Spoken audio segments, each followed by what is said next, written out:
I know we're all ready for lunch. We could talk about food for just a second. Yeah. Because there's a scene in this movie where the girls are, and there's nothing weird about this, but the girls are drinking champagne and eating corn dogs. And they say, these are some killer corn dogs. Yeah. Which I thought was fucking Killer hilarious. corn dogs. Yeah, I was like... Yeah. And I feel like this movie, that's this movie. Yeah. It's corn dogs and it's champagne. Yeah. Because I think this director, who's a Texas director, she really sprinkled a lot of champagne on what could have been just a fucking lame corn dog. Welcome to the machine.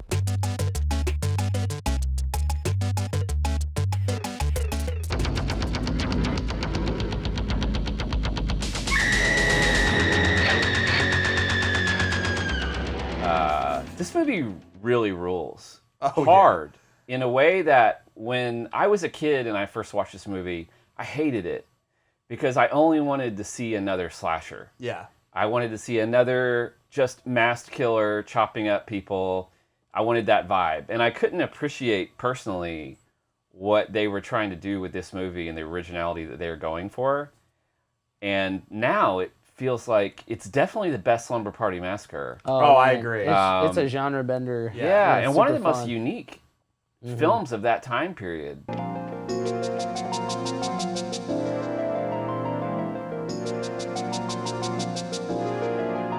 They really came up with some really cool stuff. And how about the killer?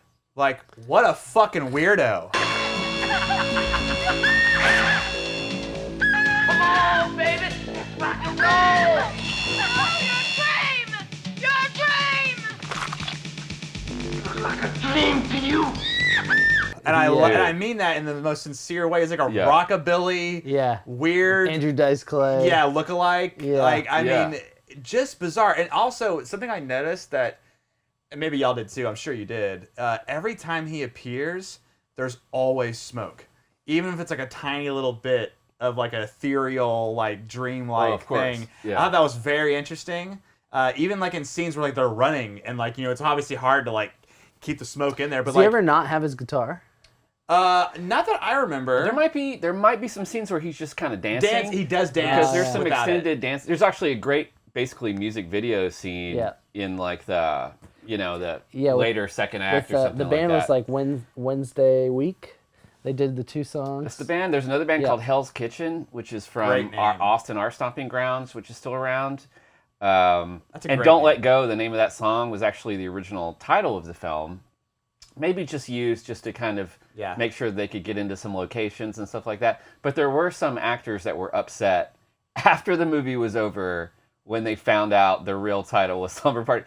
Even though I would think that when you're shooting this film, you would get a vibe for what you're doing. Yeah, you should kind of know what you're getting into. I mean, when you see that drill on the next to the guitar, like in the guitar, you should probably know what you're getting yourself into. Yeah, I would think so. This movie fucking rules, though. This movie rules so fucking hard.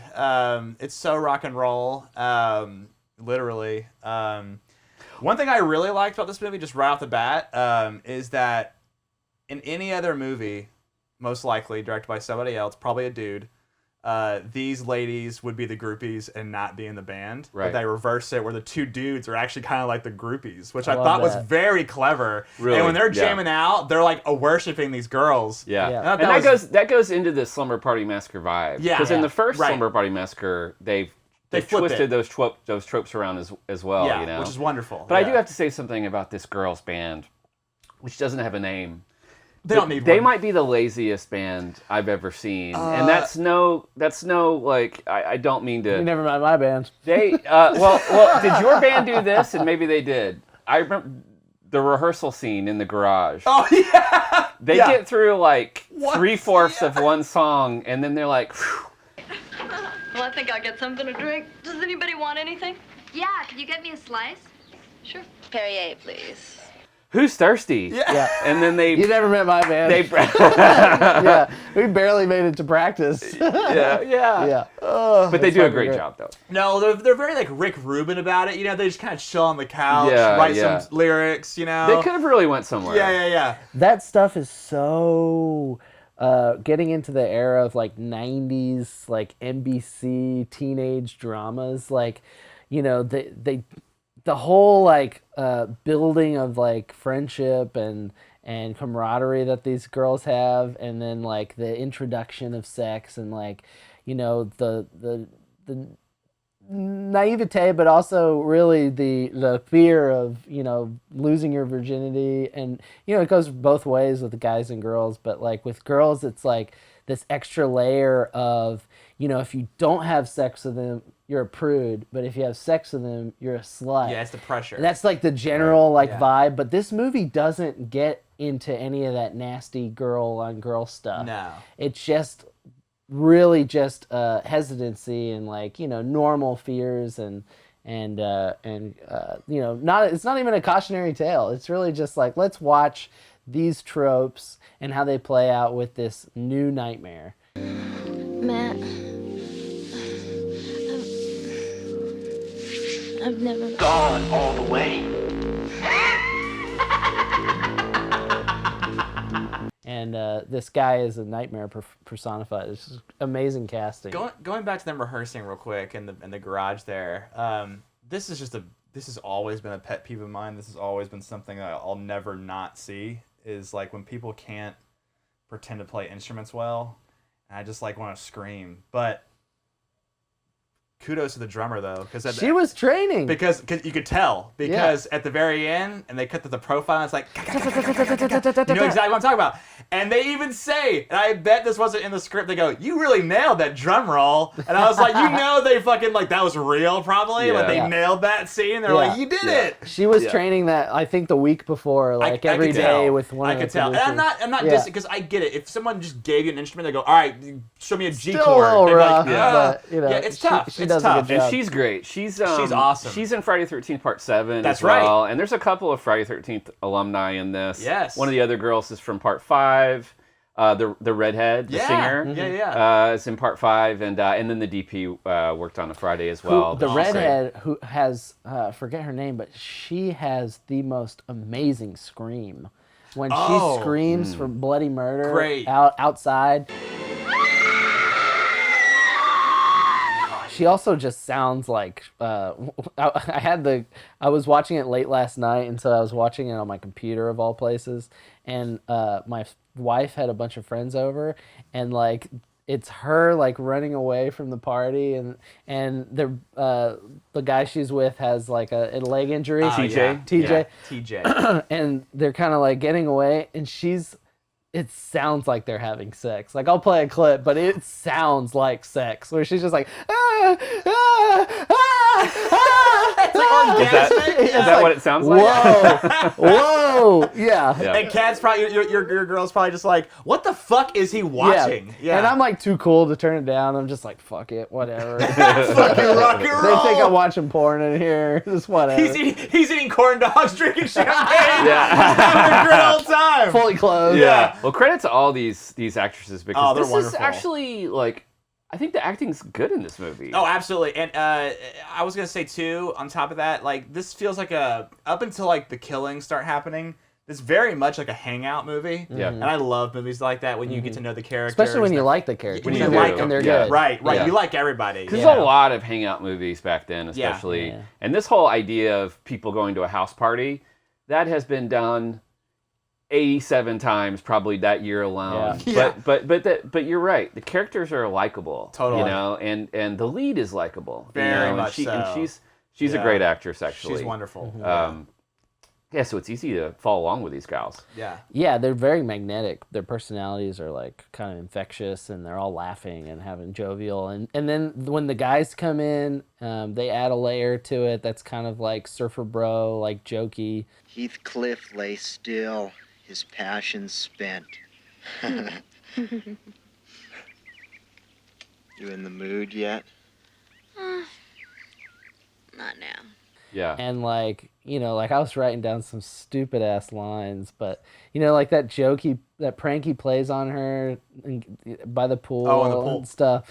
they just have like these bygone era personalities. Oh, that guy especially TJ. Yeah, that guy is just douche nation. Like that guy is such a douche. And and I hope that he's so the opposite of that because he just plays that role so well. Yeah, I'm sure. I mean, I gotta say, I feel like everyone was very aware of who they were playing, and they had a lot of fun with it. Yeah. So she's ruining my weekend. Yeah, I love there's so many great. There's so many great. Play that clip.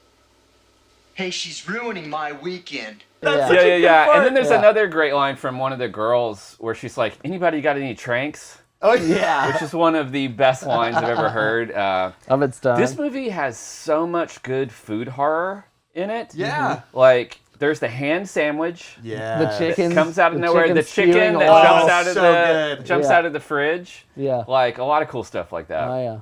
Yeah, this is like the Food Network should play this movie. Yeah, the FX is really like boosted in this movie compared to the original. That's one of the things about this sequel that makes it a great sequel is that they take stuff like just the drill killings in part 1. Mm-hmm. But they have great effects, like for instance, the big pimple effect. Oh, that's the star. That's the star of the show, man. Yeah. She said she went under 12 hours of appliances and stuff. So cool. Because they really just like bang, bang, bang right through the shots. I mean, is this the grossest thing you've ever seen? I should go get some more Oxy-10. I mean, it hurts like hell. Sally!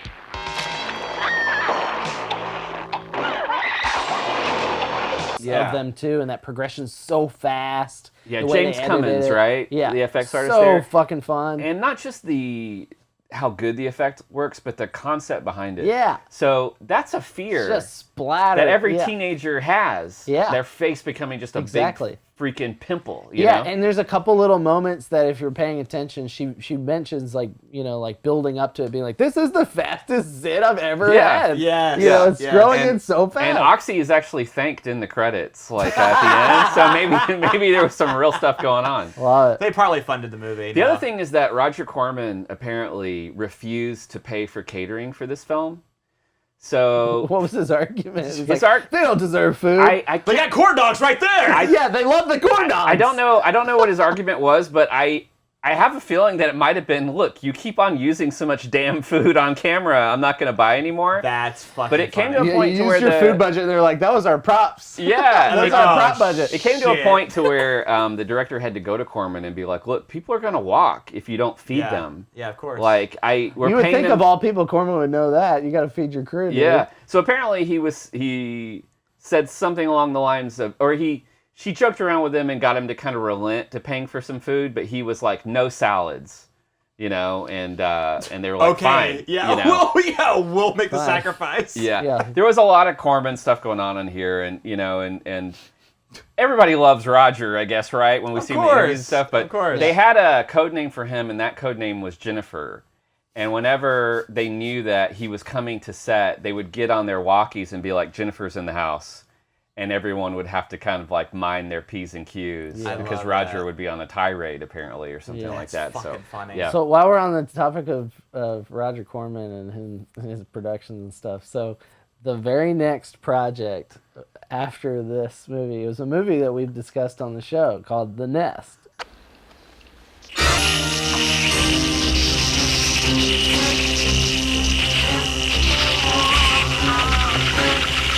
Fucking amazing movie. And so the movie wraps, they're moving out, but some people are still lingering for whatever reason, helping with it's a small indie production, so they're all helping out. Things were lingering. Yeah. And they're moving out, Nest is moving in, and the first people that show up, we'll probably have to just cut to our episode of The Nest where we're talking about these wranglers, these roach wranglers.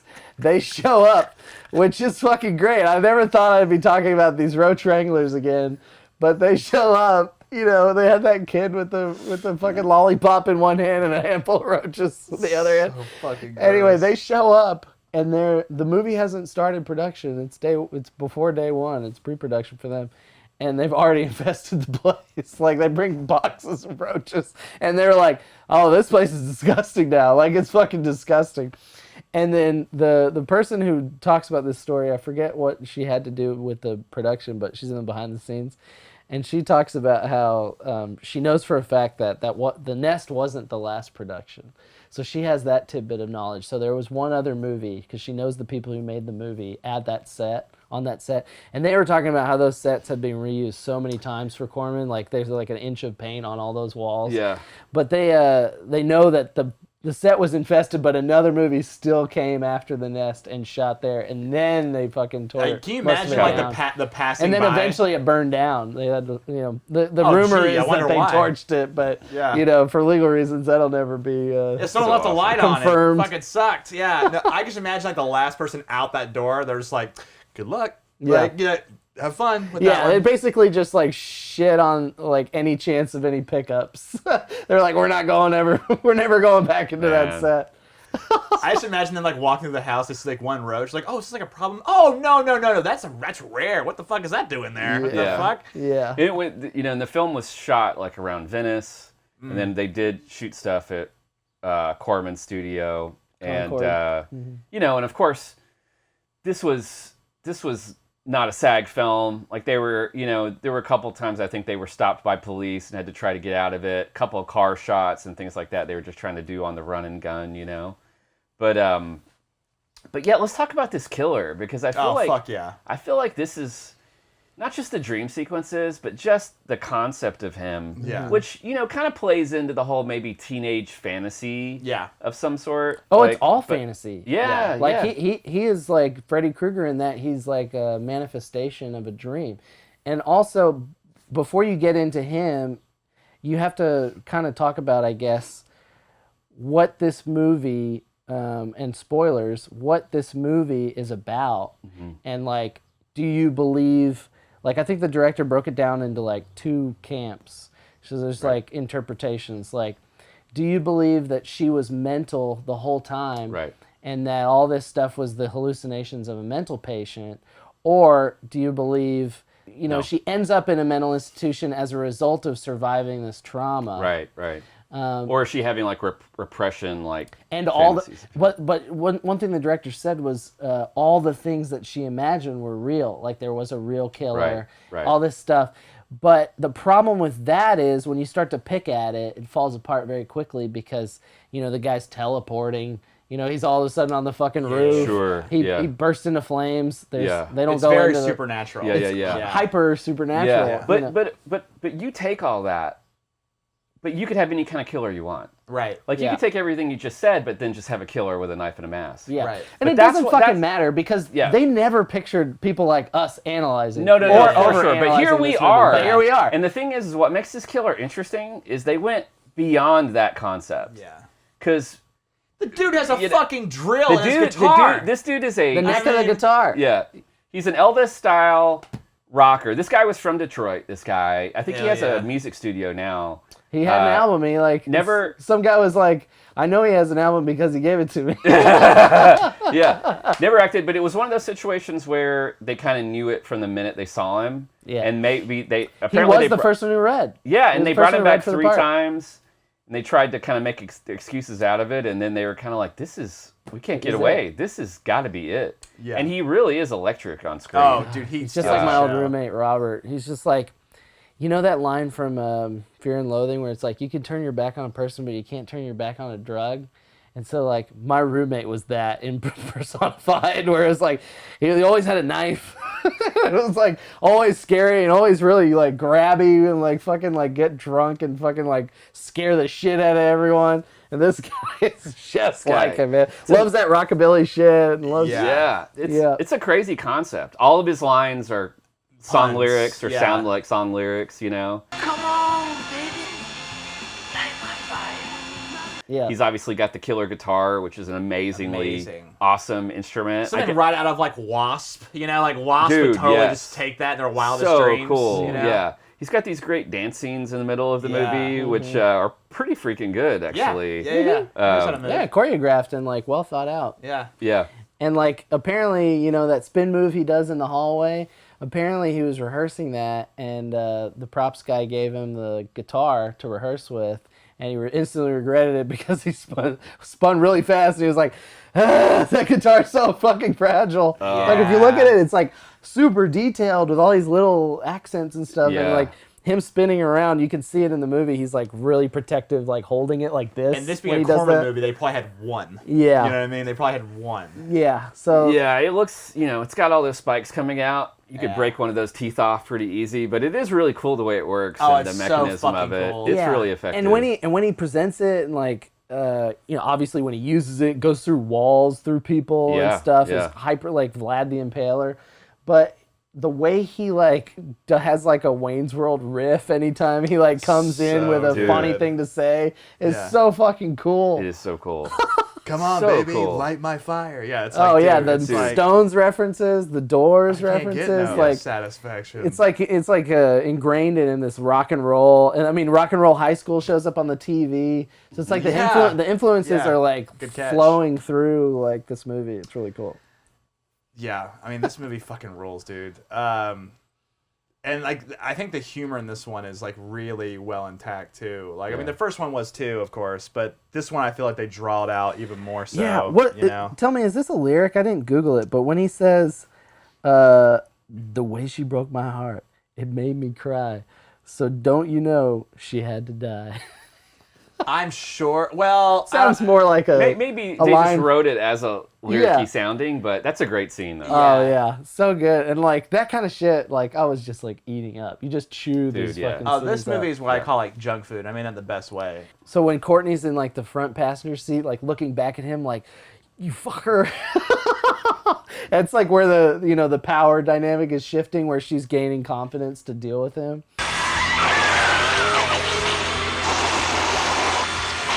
So Slumber Party 1.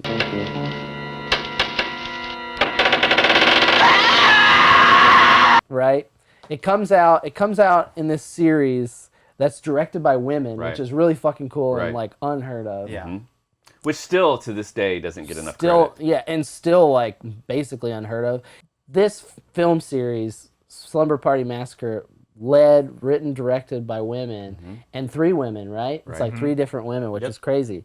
And then the third one, not my favorite movie, but it's the weakest link. Yeah, but the first 2 are so strong and for totally different reasons. Right.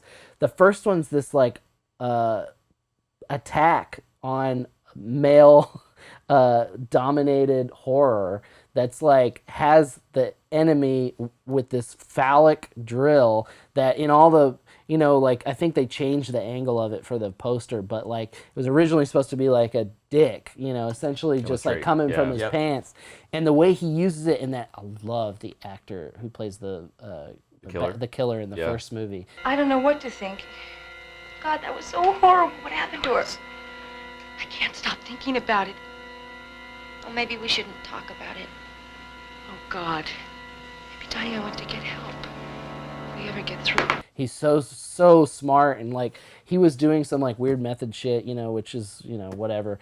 But he on set was like intentionally avoiding all the actresses so that when he showed up, he was really scaring them, and like that would be the first time they got a good look at him. He would like not have a friendship or a rapport with any of them. So like he was doing that kind of stuff, and it really shows. It like works in the movie where they're really fucking scared of him. Yeah. And so that movie is like highly effective in a different way than this movie is. This movie knows that you've seen the first movie, hopefully, and that's why you're coming back for more. But even if you haven't, it still is a great inheritor of those key elements, the phallic weapon wielded by a machismo dude in a scenario where women have to band together to survive and fight against him and take him down. So you get all the elements of the first one, but what they subvert is this new comedic and lighthearted, fun take where it's more feminine in not a normal feminine way, but it's more of in the approach. It's not like a splatter like Italian like slasher movie or anything like. It's not necessarily like very scary, but it's fun. Like every twist and turn is like you're just having a blast with this movie. It is not a slog, that's for sure. It is rocket fast. Yeah, And like, yes, the drilling becomes repetitive, but his character like gives so much life, and he's basically his own weapon, you know. And so he becomes menacing, but still in a fun way. He wants to have fun with. It's like he's playing with his food. Yes. He wants to have fun with the kills. Yes. He's not there to just like hack and slash and I'm out of here. You know. No, he's enjoying his time. He's a torturer, like, you know, it's like Hellraiser or something else. You know, he's there to fuck around. Right. There's some really solid like editing techniques too. Like when they're about to call 911 and the drill just goes through the phone, through the wall on the other side. Like the way they edit that scene together is really clever. And the blood travels with it, which so is cool. probably hard to do in an effect situation. Yeah, you're going through like drywall and like. And they don't have a lot of takes. No, and that worked flawlessly. Yeah, and what a great way to get rid of the phone. Fucking drill it to death. Exactly. I mean, come on. Yeah, and they only got one. It's a condo. Yeah. It's a condo. It's got roaches. It's got a lot of roaches. But yeah, that pool is humongous for like for a fucking small condo. It's probably an apartment complex pool where they shot. Yeah, it. we need to shoot. Yeah, we don't have a pool at the condo. Okay, we'll find one. Oh yeah. One funny note about Corman owns that place, right? Doesn't Corman own that lumber and all that, or that lumber yard or whatever? He might have. I know that. That this was a neighborhood that was being built. Yeah. Like so, there were houses that were vacant that weren't finished yet, and a couple that were. And the cast and crew talked about how creepy it was to actually be there at night, kind of this ghost town. Yeah. Said somebody drove by asking for lumber. It's like, oh, can really? I have some lumber? Yeah.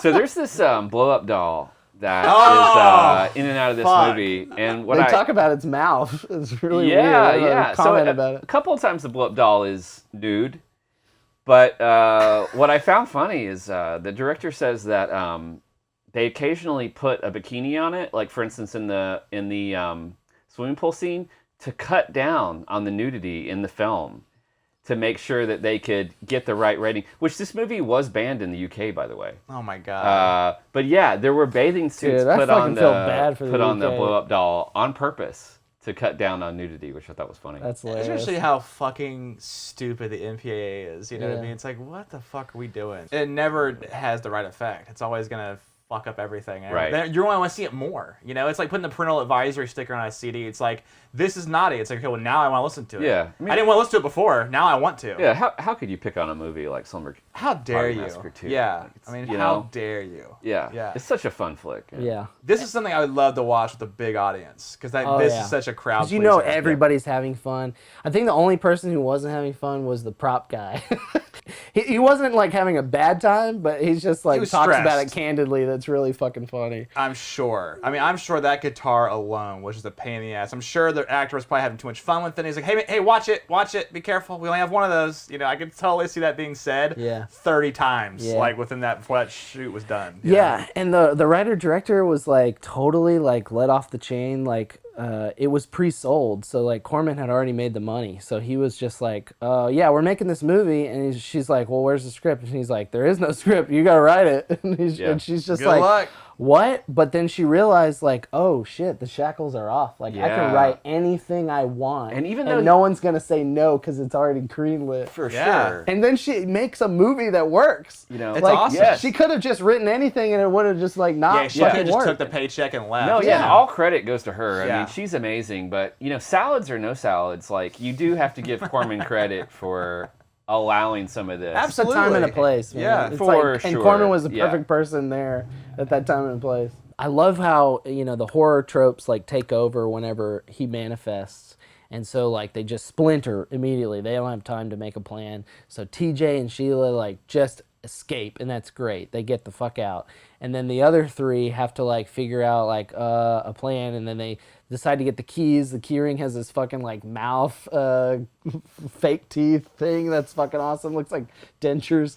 They have to go back into the house to get the keys. So that like opens them up to this guy who's having his own music video party by himself, which is fucking awesome. Good one, by the way. Yeah, very good. And then you have the classic house attacks. You know, scenario continues after the initial. Actually, like first two people get it right off the bat. Yeah. What's her name's like on the other side of the phone, and the drummer, and she gets stabbed or drilled, and that's fucking great kill. And then everybody after that, it's kind of like cat and mouse. And then it's just like watching them all kind of like, they end up running into them with the car and like getting them, you know, recombining when they're a smaller unit. But I do love Courtney's, it's like, it like carries through all the way through in her arc in that she's just afraid to lose her virginity and everything's kind of building up to that. All the like pressures of that are really funny. And this guy who's in her dreams is like, anytime she's dreaming about Matt, her like new boyfriend, they get destroyed by this nightmare dude who's like, I'm going to take your virginity. You know, he's just like this like incoming threat, incoming fear. He's kind of got a little bit of a Freddy Krueger vibe, you know what I mean? Yeah, it's the classic good guy, bad guy trope, you know, vibe. The original idea, I guess, for the director is that they wanted to cast the same person for the boyfriend and for the killer. Interesting. And they couldn't find anybody who could play both in their eyes, you know. Yeah. And it worked out. That worked out interesting, though. Because then it made for Matt a great kill when he kills Matt right out of the gate. Yeah. And you're just like, oh, yes. It also kind of like, it's kind of interesting that they went that route, though, because like this might be like in a weird way her other fantasy, like this weird extreme dude. Maybe, you know, she hasn't lived yet, so she doesn't know what she likes. And he's a rebel, you know, the way he wears, how he acts. And she's in a rock band, so you know, it all plays out. Exactly. Whereas the other, her actual love interest is very straight at, you know, straight. Yeah, he's playing football in her dreams. Yeah. I was like, why? A very Tommy Wiseau dream. You know? Just like back and forth, like. Matt's just playing with himself in a park. But anyway. I had never noticed that she's dreaming about him playing football. It's like, wait. Yeah, we never see that. Yeah. That's just her imagination. That's why I love that this movie's like half fantasy. Yeah. And it's hallucinations because she's daydreaming. They kind of happen out of nowhere, almost like she's like kind of like narcoleptic or something. But she's always fantasizing. One effect that they have, this is more of an FX thing, but it involves the camera. There's that scene at the end where the killer is kind of burned up before he falls over off the building, and you see this flash of like his face turn into a skull or something. I've never been involved with an effect the way they describe it, and I don't mean to butcher it if this is not the exact way it happened, but the way they describe it is they had a piece of glass with that skull kind of formed on there.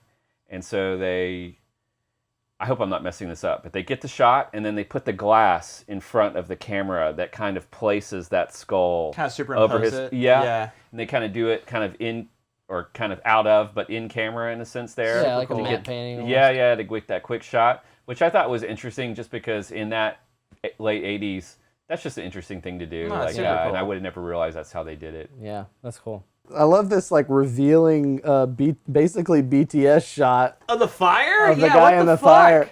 Oh, with the mask, like the protective mask. Yeah. Look at the hockey mask on that thing. It's totally not incorrect. Can we like put this on camera? Like, that is amazing. Just like so you gotta like, that's fucking hilarious. We'll get it on there. And so the director says that that this stunt guy who deserves to be praised for that. Oh, totally! And what a way to go! That's a great, cool. Apparently, and I think I heard this from something the director said, but if she wasn't one that said it, I apologize. That he was very boastful before this stunt, very boastful, and very confident, and very sort of like just out there, like I'm gonna kill this right now, and letting everybody know how great he may have been. That's the only way he can psych himself up, probably. He goes up there. I can do it. And I have minutes go by, and they're like, "What's going on?" And and I think the director finally asks, "Hey, is everything okay? Like it's been taking a while, and we don't know." And they're like, "He's terrified. Like he's locked up. He's locked up there." And it's always the ones that are bragging beforehand. I don't know what I'm fucking doing, so he had to kind of psych himself up to do it, but he did do it. He got through it. He did it, and look, he's memorialized. Memorialized. That was the last photo you saw of him. Yeah, he perished.